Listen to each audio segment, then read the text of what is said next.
Hello everyone, it's Darby of Riverbend Survival again. A couple of weeks ago my buddy Ken put out a video about sleeping in a bedroll.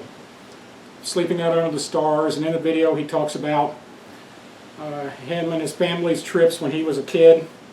Love the video. All of Ken's videos are good, the cinematography is great, the voice is great, everything's great about it, but something about this one made me watch it over and over and over. I probably watched it 6, 10, 12 times now. It dawned on me a couple of days ago what it was that made it special to me. It's about the basics. It's about what they did when he was a kid, how simple they kept things. It made me start thinking about a man that I have not thought about probably in 10 years at least. The man's name is unimportant. What is important is the story I'm going to tell you right now, or at least it's important to me. I knew the man purely as Sir. He was a friend of mine's dad when I moved to Cedar Rapids, Iowa from Kentucky. The boy called him Sir, so when in Rome, you do as the Romans. I called him Sir. He was a first generation, not even a first generation, he had moved here from Korea with his wife and started a family. His English was pretty good. But what he liked to do was go fishing.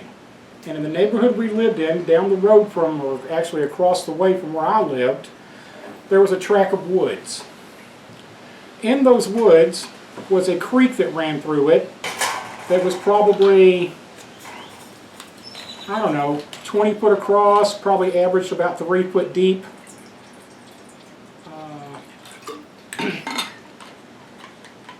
And he would go fishing there when he got a chance and on the weekends.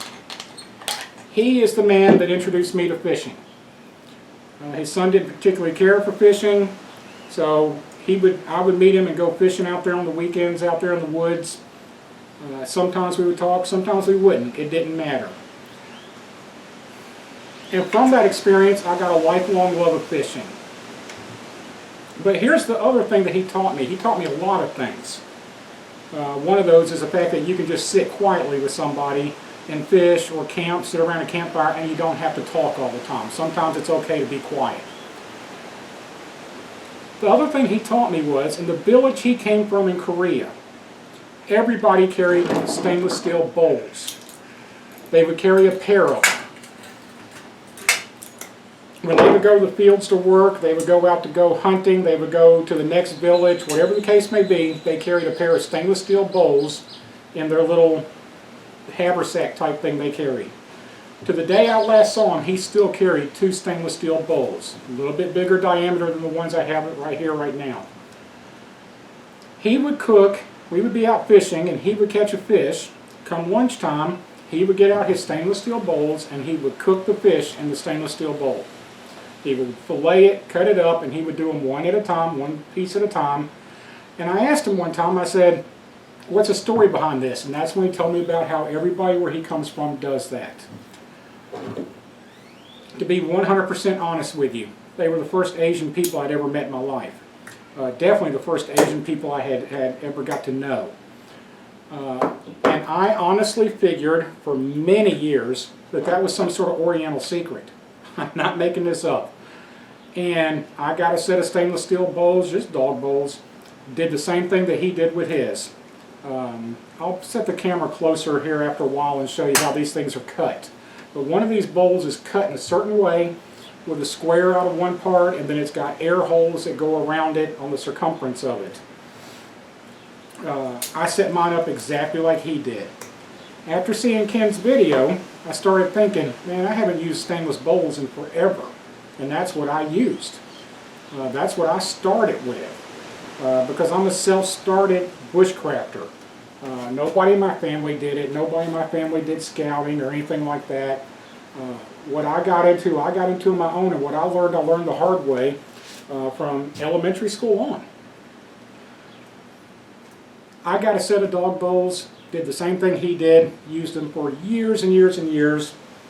And then time changes and new, bigger, better things come along, and I switch like everybody else does. After seeing Ken's video, I decided it was time for me to find my stainless steel bowls. The bad news is, can't find them, don't know where they're at. To be honest with you, I haven't physically seen them that I can remember in years. So I went down to the Dollar General store and I got another set of them. It cost me, I think it was $3 for 2 of them. They were $1.40 a piece or something like that. They're not the thickest thing in the world, they're not the sturdiest thing in the world, but they're friggin' stainless steel bowls. How tough do they have to be? I do not use the metal that he used. He had like a, it looked like coat hanger that he had cut pieces off of, and he would put an X on there, lay it across there, and he would set the top bowl on it with the X. I don't do that. I have these grates. I've shown those in other videos. The best part about this though, and he told me when he was teaching me, and you know the funny thing is when I was with him and he was showing me this stuff, I thought of it as he was showing me secrets, not teaching me. It wasn't lessons when he was showing me. It was intriguing because it was stuff I had never heard of or never seen before. And like I said, I thought it was some sort of fancy Oriental secret. Later on, much later, 30 years later, when YouTube came out, and then like it hadn't been that long ago that I discovered YouTube and that these kind of videos existed, I found that other people have been doing it too. It wasn't his little village Korean secret. Everybody knew about it. Kind of took the special away from me, knowing that other people knew it besides me. That's all right. But what he told me is unless you're boiling water, you never want high heat to cook anything. Everybody knows that now. You want to cook a brisket, low and slow. You want to cook fish fillets in here, keep this heat low. As I got older, and especially after I became a certified fire marshal and some other things I did in my life, I found out how fires work and heat works. The simplicity of 2 stacked stainless steel bowls, no matter what you use in between them, is that all the heat is contained, all the heat rises straight up and radiates into the surface of this bowl, all side surfaces and bottom. If you use one bowl as a fire bowl, which I do, that was a system he taught me, the other bowl, the inside never gets soot, the inside never gets dirty. When you're through using it, you slide this one inside the fire bowl. Now your dirty part out here that has the soot on it is inside the fire bowl where there's already soot. You don't care. But here comes the great part about the system that he taught me. I don't know if they all work the same. This is the only system I ever use. Is that the soot does not get on the outside of the fire bowl. So you have a clean surface inside and a clean surface outside when you put them together. You don't get your bag dirty. You can still put it into a pouch or something like that if you want to. There's nothing wrong with that.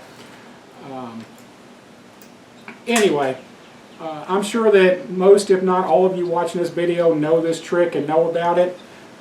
I just want to show it mainly because I want to tell you the story about Sir and the influence that he had on me. I'm sure he doesn't remember me. I'm sure if he's still alive, I'm sure he doesn't remember me, and I know he doesn't know the impact that he had on me.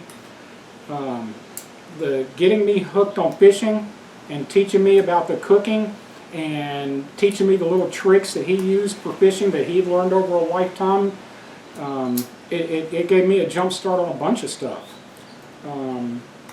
How to use very little wood to cook, or how to use very little wood to boil, and by using the bowls, how you have no impact on the environment at all. You're not burning the ground, you're not burning the grass. I have it sitting on a block right now just because this is a wood tabletop here. My hand is literally touching the edge of the stainless right now. There's no heat. I mean, you're going to get a minor bit, but nothing that's going to tear anything up. It's just a great system, and in the time we've been talking, my water is now boiling. And you saw how few sticks were put in there to make this. Get my coffee going here. Perfect amount. I use little thin channel locks on mine Let me get a little bit of water in here so it doesn't overheat my pan. You heard it sizzle, I'm sure. Anyway, here in a minute, I'll enjoy a cup of coffee. I'll move the camera now and let you see how this system works in the inside of it. Remember, folks, the elder people that have been out there and doing it longer, they can teach us all new things every time we go out with them. Stick with the people that do it all the time. Listen to what they have to say. They've been there, done that. Get out in the dirt, have some fun. Thank you.